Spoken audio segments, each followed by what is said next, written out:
अच्छा दीपक जी, एगो और सवाल पूछम रउआ से कि जे विधायक बा, जे सांसद बा, जैसे कि रउरा क्षेत्र के सांसद राजीव प्रताप रूडी जी रउआ के हेल्प कईनी और रउरा के व्हीलचेयर देहनी, तो का कहेम बाकी सांसद लोग से, बाकी विधायक लोग से? रउआ क्षेत्र के विधायक चोकर बाबा जैसे बने वहाँ के सहायता ना कर पानी, जौना के चलते राउर एक हफ्ता लॉस गईल, लेप्स हो गईल, तो काम कहेम वो लोग से, का अनुरोध करेम, का वो लोग से निहोरा करेम कि जे वो लोग के क्षेत्र में जे दिव्यांग बा, जे हैंडीकेप बा, ओकरा खातिर का वो लोग कर सकता और कहाँ तक मदद कर सकता? हम ई ना कहेम कि सांसद विधायक की सब केहू के जिम्मेवारी बा कि सांसद विधायक हो गइलन, मुखिया, सरपंच, वार्ड, हर केहू, हर गांव में 5-6 और विकलांग दिव्यांग मिल जाई। जरा आस पास होके तो उनकरा के रौरा सहूलियत देवे के कोशिश करी, उनकरा के सेल्फ डिपेंडेंट बनावे आदमी के जिम्मेवारी नहीं खे कि कोई सांसद करी, कोई विधायक करी। हाँ, लेकिन अगर सांसद, विधायक, मुखिया हर केहू के पास अगर टाइम बाटे तो कर सकता। कई बार हम देखा नहीं कि लोग फालतू चीज़ में पैसा खर्च कर देवेला, जबकि वो थोड़ा सा चीज़ से केहू जरूरतमंद के बहुत बड़ा मदद। अभी हम जैसे खेलता नहीं, अगर उम्मीद बा कि अगर एक व्यूअर्स में से केहू देख के या फिर केहू और कोई जान पहचान वाला होके अगर वो चाहे कि हम खेले के चाहता नहीं है, जब वो करा ट्रैक मिली तो हो सकता एक बहुत अच्छा प्लेयर निकले, हमारा से अच्छा प्लेयर बने, देश के नेशनल मेडल लियावे। तो वो सब चीज़ बाकी जब तक रौरा ओकरा के ट्रैक ना देहम तब तक वो ओकर काबिलियत बाहर ना निकली। तो सब केहू के विधायक, सांसद और हर एक नागरिक जितना भी रहा जैसे हमारा और आस करी कि कम से कम लोग ओकरा के एक अच्छा प्लेटफॉर्म देवे के कोशिश करल जाए, एक अच्छा ओकरा के जीवन जिएला प्रोत्साहन करल जाए। तो उ सब एगो चीज़ बा। और कुछ चीज़ विधायक लोग भी कर सकता, लोग कि विधायक, मुखिया भी लिख के दे सकता कि जैसे आस पास में रो कोनो सरकारी ऑफिस हो गइलक, जैसे और ब्लॉक हो गइलक, बैंक भइलक, वो सब चीज़ में अगर रैंप नहीं खे तो रैंप के व्यवस्था करवावल जाए। या फिर सबसे बड़का चीज़ कि दिव्यांग के रौरा ओकरा के जागरूक करी कि ना अगर तारा साथे ई हाल भइल बा, अगर तो एक कंडीशन में बारा, एक कंडीशन से तू सब कुछ कर सकता रहा, थोड़ा सा तरीका बदली, बाकी सब चीज़ सेम रही। तो ई जागरूक करे के काम हर केहू के बा। हेल्प जहाँ तक जैसे कि जरूरत बावे, हेल्प जैसे कि व्हीलचेयर के जरूरत बा, आगे वो अपना जीवन में कुछ करे के चाहते रहे, तो जे संविधान पद पर बैठल बा जैसे विधायक, सांसद, वह मदद कर सकता रहे। जी, वो भी कर सकता रहे। ओकरा साथ साथ में बिहार के स्टेट कमिश्नर बरन विकलांग के, दिव्यांग के, डॉक्टर शिवाजी, वो भी कर सकता रहे। तो वो रौरा एक पूरा प्रोसीजर फॉलो करेगा पड़ी, रौरा देखी। लेकिन सबसे पहले बात कि हम दिव्यांग के बोले के चाहता नहीं, अगर मान ली कि अगर रौरा काम अपन कोनो काम मुखिया के कहनी या फिर केहू आदमी के कहनी, अगर वो नईखन कर पाओ तो ओकरा से अपर लेवल पर जाए, वहाँ नहीं के होत और ऊपर जाए, वहाँ नहीं के होत और ऊपर जाए, सही तथ्य के साथ जाए, सही लॉजिक के साथ जाए, काम और हुई। लेकिन दीपक जी, एगो और सवाल पूछे, जहाँ पर हर जनता त्रस्त बा जौना चीज़ से, तो रउआ लोग इनका फेस करे कि ना? हम पूछे जहाँ हर ऑफिस में, हर ब्लॉक में जाए वहाँ घुसखोरी बा, पैसा लेके काम चलता, उनमें जो हैंडीकेप बा, दिव्यांग बा, ऐसे कैसे निकल पाई, कैसे निभार पाई? देखिए, ऑफिस में कहा कि हम प्लेयर बने तो ऑफिस में तो हमारे जायल बहुत कम होखेला। हमरा उम्मीद नहीं है कि हम लास्ट टाइम कब कोनो ऑफिस में गए बनी। लेकिन जहाँ तक हम देखा नहीं कि कई बार हम ट्रेन में सफ़र करता नहीं, कई बार देखें कि जो हैंडीकैप नहीं खे वो भी आ जाता। कई बार हम देखें कि जौन की हैंडीकैप कैटेगरी में आते नहीं कि 40% से कम होकर हैंडीकैप परसेंटेज जाए के चाहिए, वो भी 90% लेके बैठल बा। तो वो सब चीज़ गलत बा, जौन की सिस्टमाइज होके के चाहिए। सिर्फ यही ना, हर एक जगह हम वो प्रॉब्लम देखा नहीं कि जब रोरा ट्रैवल करें ट्रेन में तो दिक्कत होखेला। सबसे बड़का बात कि अगर उरा कभी अगर रिजर्वेशन ना मिल पैलक तो अगर हैंडीकैप कोच में जाता नहीं तो या तो हैंडीकैप कोच रहा सबसे आगे रही, ना तो सबसे पीछे रही। काहे कि छोटा कोच बाऊ, दू गो 4 गो बर्थ के कोच बा, तो वहाँ वेंडर बेचे ना ही सामान, तो सरकार के देखे के पड़ी कि या तो क्या सेंटर में रखी, काहे कि प्लेटफॉर्म के पीछे ही तो लॉस होगी, उस सब आदमी के नहीं के बेच सकत। ऐसे कम से कम वो कोच के सेंटर में रखल जाए ताकि कम से कम देखल जा सके, पुलिस प्रशासन के नज़र में रह सके कि हाँ कोई दिव्यांग के साथ या फिर वो कोच में कुछ गलत नहीं हो सकत। कई बार होकेला जैसे कि हमारा एक बार जाएगा रहे खेले, 2 दिन का सफ़र है, 2 दिन का सफ़र है, रिजर्वेशन ना मिल पैलक तो हमारा खेलल जरूरी रहे, तो हम गए रहे नहीं खेले। तो 2 दिन हम ट्रेन में सफ़र कैनी बिना कुछ खैले, काहे कि इतना भीड़ रहे कि हम वॉशरूम तक ना जा सकत रहनी। लेकिन ठीक बा, खेल से प्यार बा, खेल से प्रेम बा, खेल जरूरी बा खेलल हमारा ला, तो हम वो चलते गई नहीं। लेकिन प्रॉब्लम तो फेस करेगा पड़ेला। लेकिन सबसे बड़ी बात है कि रौरा अपना आप के उतना तैयार तो कर ही के पड़ेगा कि रौरा सब चीज़ के तोड़ निकाल सकी, सब चीज़ से आगे रौरा बढ़ सकी। न तो हर एक चीज़ में रौरा ब्रेकर तो मिली, हर एक चीज़ में ब्रेकर मिलेगा। रौरा यहाँ से चेन्नई या दिल्ली तक जाए के बाद रउरा बस में रउरा जाए ला व्यवस्था नहीं के और व्हीलचेयर बस में ना जाई हमारा रउरा एडजस्ट करे के पड़ी। रउरा ट्रेन में जाए ला अगर रउरा बहुत अच्छा हायर स्किल्ड नहीं की तो रउरा व्हीलचेयर से ट्रेन में नहीं के जा सकत। अगर रउरा जो इन्फॉर्मेशन नहीं के तो रउरा ट्रेन के अगर अंदर कुछ प्रॉब्लम होता, कहीं कुछ सीट के दिक्कत होता, रउरा रेलवे से हेल्प नहीं ले सकत। उतरला के बाद रउरा कैसे करे के बा, होटल बुक कैसे करे के बा, कैसे खेले के बा, अपन हेल्थ के कैसे ध्यान रखे के बा, तो उस सब चीज़ रउरा अपना आप के उतना स्ट्रॉन्ग करे के पड़ी। अब जैसे हम जब जाने के लिए तो हमारे साथ हमारे 2 व्हील चेयर होकेला, एगो हमारे स्पोर्ट्स व्हील चेयर होकेला, एगो नॉर्मल व्हील चेयर होकेला।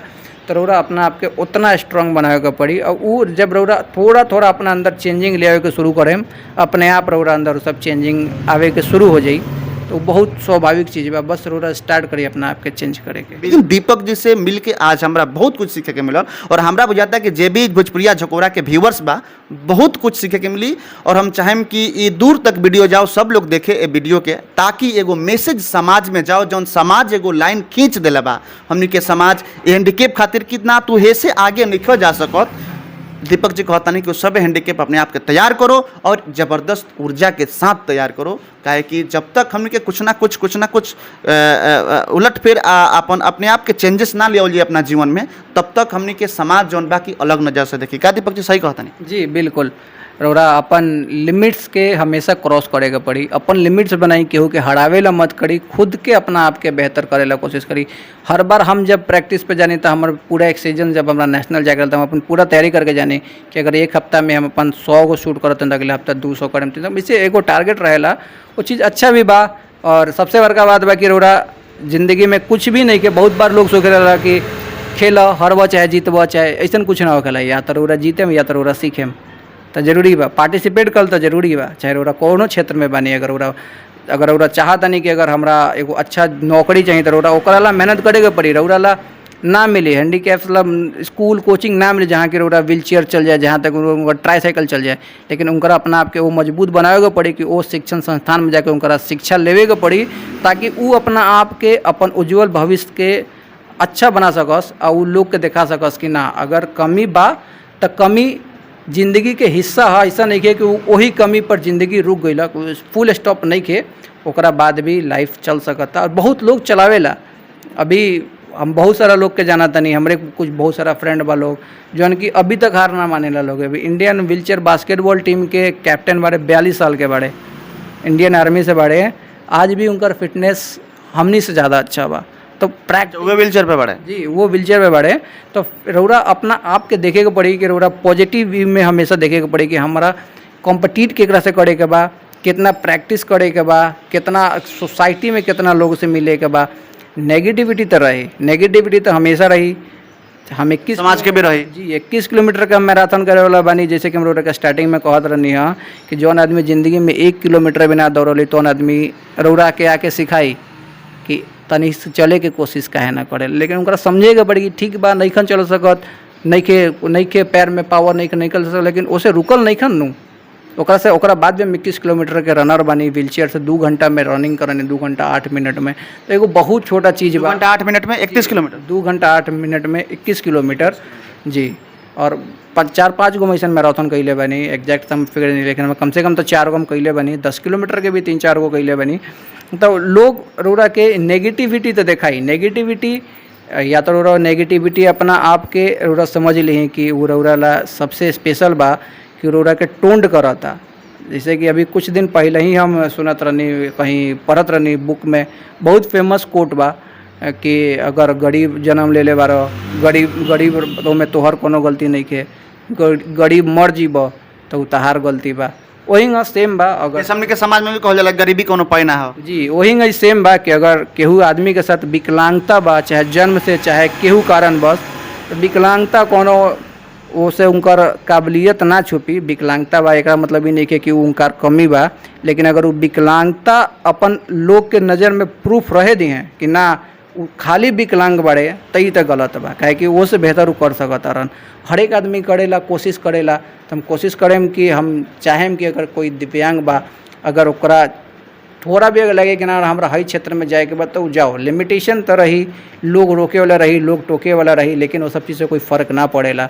जितना लोग रोकी उतना लोग अपना आप के और मेहनत करके ओकरा और अच्छा करे के पड़ी वो चीज़। दीपक जी एगो आखिरी सवाल पूछम कि रउआ एक्सीडेंट के बाद जब रउआ छत से गिरनी रउआ आँख में कब आंसू रहे? जी आंसू वाला बात अगर कहें तो ऐसा तो कोनो टाइम नहीं है, काहे कि अभी काले भी हम अपना डॉक्टर से मिल गए नहीं हैं। देखिए हम स्टार्टिंग से हम जैसे जाना था कि हमरा बस एक चीज़ रहे कि हमरा कि हम डिपेंडिंग ना रहे के ऊपर, हमरा कभी हमारा चॉइस ना रहे कि हम लाइफ में बास्केटबॉल खेली, इंटरनेशनल जाई, नेशनल जाई। बस हम इतना चाहते रहने कि चाहे ठीक बा हमार लाइफ चाहे जैसन भी बा, कम से कम हम के ऊपर डिपेंडिंग ना रहे के चाहिए। वो पॉजिटिव वे में हम कोशिश करत चल गए नहीं, करत करत करत करत हमरा लागल अपना आप बॉडी में चेंजिंग आवे लगल। अभी जितना नॉर्मल आदमी जिम करेला उतना जिम हम भी करनी, जितना नॉर्मल आदमी प्रैक्टिस करेला उतना हम भी प्रैक्टिस करनी, नॉर्मल आदमी के साथ कॉम्पिटिट करनी। तो वो सब चीज़ बा बहुत अच्छा लोग से जान पहचान बा, जौन कि लोग सच में जाने ला लोग कि हाँ ठीक बा। काबिलियत तरह और कुछ लोग जानी, पॉजिटिव लोग और बहुत कम मिली, नेगेटिव लोग तो हमेशा मिलेगा बा। अगर ओरा यहाँ से अगर हम अब कई बार हम बताओ नहीं, हमेशा लोग के बताओ नहीं कि जब हम चंडीगढ़ रोरा चेन्नई में जब हम व्हील चेयर से मैराथन करें तो बड़ी आसान रहेला मैराथन करल। वो कोई ज़्यादा अथी नहीं के मैराथन तो ऐसे मॉर्निंगे टाइम में बा, लेकिन ओरा एहूँ अगर सुबह रोरा जात नहीं तो कोनो बहुत ज़्यादा प्रॉब्लम नहीं के। लेकिन इस सोसाइटी में हर लोग के समझे के पड़ेगा, अगर एक हैंडीकैप आदमी व्हील चेयर से, ट्राईसाइकिल से या फिर बैसाखी साथ अगर रोड से जाता तो कम से कम ओकरा रोरा हिस्सा समझे सोसाइटी के। जरूरी नहीं के कि ओकरा के दे रोड पर तोहर कौन हक बा, ये सब चीज़ ना होके के चाहिए। चले दी ओकरा के जो अपन रास्ता वो रास्ता से चले दी, हो सकता है चलला से ओकरा अंदर ओकर आत्मविश्वास बढ़ जाए, वो आत्मविश्वास से कुछ कर जाए, अपना साथ साथ अपन गांव, समाज और राज्य के नाम रोशन कर सके। बहुत बहुत धन्यवाद दीपक जी धन्यवाद। यहाँ करनी दीपक जी और एगो दिव्यांग लोग जे भी बा सब कोई खातिर एगो मैसेज बनी, एगो उदाहरण बनी यहाँ के, काहे कि यहाँ के जौन कर दिला बनी शायद हमनी खातिर भी इम्पॉसिबल बा। जहाँ हमनी के 100% बॉडी के पार्ट काम करता, हमरा खातिर बहुत इम्पॉसिबल बा जौन यहाँ के 80% बॉडी के पार्ट काम नहीं के करत, और फिर भी यहाँ के काफ़ी लगातार यहाँ के अवार्ड पे अवार्ड, और यहाँ के अपन नाम अपन परिवार के साथ साथ, अपन गांव के साथ साथ, अपन राज्य के साथ साथ, अपन पूरा देश के नाम जौन बा आगे बढ़ा रहल बनी, रोशन कर रहल बनी। देख सकतानी दीपक जी के हई सब सर्टिफिकेट बा, अचीवमेंट बा दीपक जी के, और ई दिखावे के मतलब ई नहीं है कि हम दीपक जी की अचीवमेंट दिखावे खातिर आयल बनी, हम एगो मैसेज लेवे खातिर रहनी हम, जौन हमनी के समाज में जे दिव्यांग बा, जे हैंडीकैप बा, ओकरा एगो मैसेज मिले। ये बहुत सर्टिफिकेट बा, हमरा बुझाता कि 25-30 गो सर्टिफिकेट बा, जौन कि यहाँ के मैराथन 21 किलोमीटर के बा, कुछ स्टेट लेवल के बा, नेशनल लेवल के बा, बहुत बावे करीब 25-30 गो ई सब सर्टिफिकेट बा।